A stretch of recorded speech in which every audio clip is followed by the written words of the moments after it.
Les amis, bien-aimés frères et sœurs, le président Touadéra s'est rendu à Paris, en France, pour aller quémander de l'argent à Emmanuel Macron. Oh, Touadéra. Après près de 10 ans au pouvoir, il n'a pas encore compris que la France n'a pas d'argent à lui donner. La France a l'argent à prendre en Afrique. Mais attendez. Ok. Il est allé demander l'argent. Demandez-moi combien. Il est allé flatter 10 millions de dollars pour boucler son budget annuel. 10 millions de dollars. Question, 10 millions de dollars, ça fait combien en francs CFA? Il faut multiplier par 60 ou par 65. Par 600 plutôt, 600 ou 650.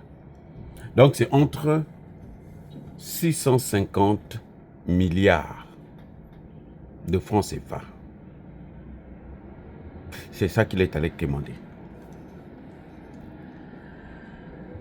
C'est même pas 1 milliard de dollars, c'est même pas 100 millions de dollars. Je dis bien 10 millions de dollars. Bon, question. Mais, attends. Que pensent les pays africains? Que la France est là à travailler pour leur donner de l'argent. Ils pensent... Jacques Chirac l'a dit. L'argent que vous avez dans vos poches là, en grande partie, ça vient de l'Afrique. C'est pas moi, Jacques Chirac.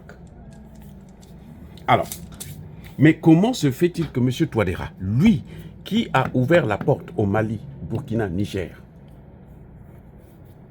c'est Touadéra qui a commencé avec ça. Hein?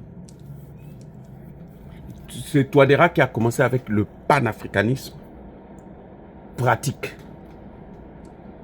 Donc la mise en place du panafricanisme. L'exécution de l'idéologie panafricaniste. C'est Touadéra qui a commencé avec. Il est le dernier de la classe maintenant. Mais c'est vrai que la course en question, les premiers seront les derniers seront les premiers. Touadéra est le dernier de la classe en panafricain. Il va quémander 10 millions de dollars.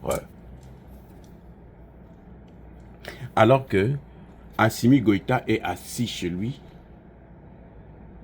et la Banque mondiale et le FMI viennent lui proposer, viennent le supplier de prendre un prêt de 200 millions de dollars. Lui, il va pour 10 millions de dollars quémander. Et quand il vient comme ça, là, on lui dit, oh, on va te donner 10 millions de dollars. La France qui a la monnaie, le CFA, ce qu'elle fait, c'est quoi? C'est qu'elle bat la monnaie. Oui. Elle fabrique une monnaie spéciale. Elle fabrique les 650 milliards. Elle donne à Touadéra. Et ça augmente sa dette.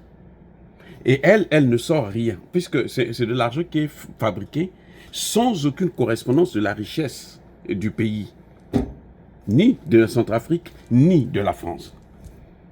Mais la France va recevoir donc les 10 millions là, plus les intérêts, peut-être 20 millions. 15 millions, 14 millions. Que la Centrafrique doit payer à la France pour ces 10 millions qu'il est allé quémander. C'est pour ça que vous voyez, je me posais la question, bien entendu. Mais comment se fait-il que Touadéra, il est toujours, chaque fois que Emmanuel Macron tousse, lui, il est le premier à arriver. Il met la veste. Il est toujours en veste. Hein? Il met la veste là comme un con. C'est pour 10 millions de dollars. Comment vous pensez qu'un pays comme ça là peut s'en sortir? Touadéra là, il est plus riche que Emmanuel Macron. C'est-à-dire que le sous-sol de Touadéra là, hein, l'argent qu'il y a, il y a de l'or, il y a le diamant, il y a, mais alors, plein de matières premières. Aujourd'hui, les Russes, les Chinois, les Turcs, ils n'ont plus besoin de votre CFA là. Vous leur donnez seulement de l'or, ils vous vendent tout ce que vous voulez. Ils vous installent des usines. Regardez Traoré, mais attendez, le Centrafrique n'est pas. Le Niger était reconnu comme étant le pays le plus pauvre du monde. Sur 194 pays, le Niger s'était occupé peut-être parmi les 5 plus pauvres. Le Niger est capable, et sous embargo, il est capable de payer ses salaires, il est capable de créer des entreprises, il est capable de créer la richesse. Parce que le Niger a repris son uranium, le Niger a repris son pétrole dans les mains des Français. Qu'est-ce qui manque à Touadéra pour faire la même chose? Qu'est-ce qui manque à Touadéra pour faire la même chose? C'est quoi qui lui manque? La volonté. Parce que dans sa tête, il n'a pas encore compris que c'est fini la France-Afrique. Ce sont eux qui sont en train de donner vie à la France-Afrique. C'est des présidents comme ça là.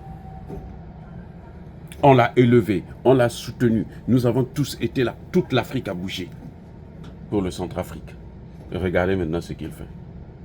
10 millions. Et vous avez des panafricanistes qui vont vous dire non, vous savez les réalités d'un pays. Il n'y a pas de réalité plus. Mais le Centrafrique est plus riche que le Burkina, plus riche que le Niger, plus riche que le Mali. Hein? Franchement, soyons sérieux. Mais pourquoi ne pas capitaliser ces richesses? Ils ont tous des matières premières. Le Mali n'est pas, c'est pas des pays, le Assimi Goïta n'est pas un dieu. C'est juste la gestion des ressources. Traoré n'est pas un dieu, c'est juste la gestion des ressources. 10 millions de dollars. Tu vas faire quoi avec 10 millions de dollars? Et la France va dire, bon, écoute, moi, je veux te donner les 10 millions. Qu'elle va faire? Fabriquer sur une base zéro. C'est comme font les Américains avec le dollar. C'est pour ça qu'il y a la dédollarisation. Ils faisaient que fabriquer, utiliser la planche à billets sans aucune correspondance en or, en richesse en or. Et c'est ça que les Français font. Maintenant, entre-temps, ils vont dire à Touadéra, écoute, tu nous donnes tel marché, telle entreprise. C'est pour ça que vous avez vu que Touadéra n'a pas voulu que les Nations Unies puissent partir. Oh. Mais tu sais très bien que les Nations Unies sont là depuis très longtemps. Ce sont eux qui sont en train d'alimenter la guerre, les rébellions et autres. Dieu merci, les Russes sont venus calmer les choses. Et tu les gardes encore? Tu gardes Paul Kagame. Tu es l'ami de Paul Kagame. Kagame qui est chassé aujourd'hui par la population au Mozambique. Mais attendez, Kagame qui a tué 18 millions de Congolais en RDC. Et c'est ça, celui-là que toi tu considères comme étant un homme fréquentable. C'est Emmanuel Macron qui est chassé partout en Afrique, dans le Sahel, que toi tu prends, tu gardes. Mais comment voulez-vous avancer comme ça avec de telles personnes? Pour 10 millions de dollars, il va encore sacrifier le Centrafrique. On va repartir à zéro. Nous sommes en train, au Centrafrique, là, les rébellions ont repris encore du service. On est en train de repartir à zéro. Parce que M. Touadéra n'est pas capable de gérer. Il est incompétent. Il a peur de prendre des décisions. C'est comme Tshisekedi. Vous les voyez, ils sont pareils. Le profil, c'est le même profil. Mais il faut que ça s'arrête. Bien-aimés frères et sœurs, c'est triste à pleurer, mais que voulez-vous? Soyez bénis, abondamment bénis par le Dieu des Kémites et par nos ancêtres angélisés. Mais que tous ceux qui persécutent le continent africain, le pillent et le déstabilisent, qu'ils soient noirs, blancs, chinois, arabes, juifs, indiens ou qui qu'ils soient punis, maudits, foudroyés, neutralisés, écrasés, effacés par le Dieu des Kémites et par nos ancêtres angélisés. Il y a une chose que je dois encore vous rappeler. Entre Tshisekedi et Touadéra, quel est le caractère commun? Ce sont des chrétiens. Attends, non, je réponds.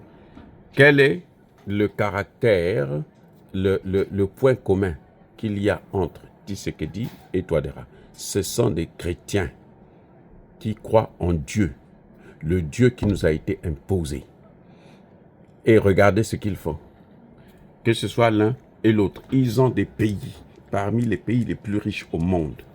Mais ils ne sont pas capables, ne serait-ce que de gérer, sans aller s'endetter, sacrifier encore une fois de plus les populations et les matières premières. Ils sont des chrétiens. Mais si c'était vraiment, s'ils croyaient vraiment en Dieu, si le Dieu qu'eux, ils croyaient là, pouvait les sauver, comment se fait-il que ce Dieu-là les amène toujours dans des situations calamiteuses? Regardez, Tshisekedi, Touadéra, le même point commun. Ce sont des chrétiens. Le directeur de cabinet de Tshisekedi, c'est un pasteur. Donc, au lieu de travailler, ils passent leur temps à prier. Comme si c'est la prière qui va amener du ciel la richesse dans le pays, qui va amener la paix en RDC. J'ai dit et j'assume.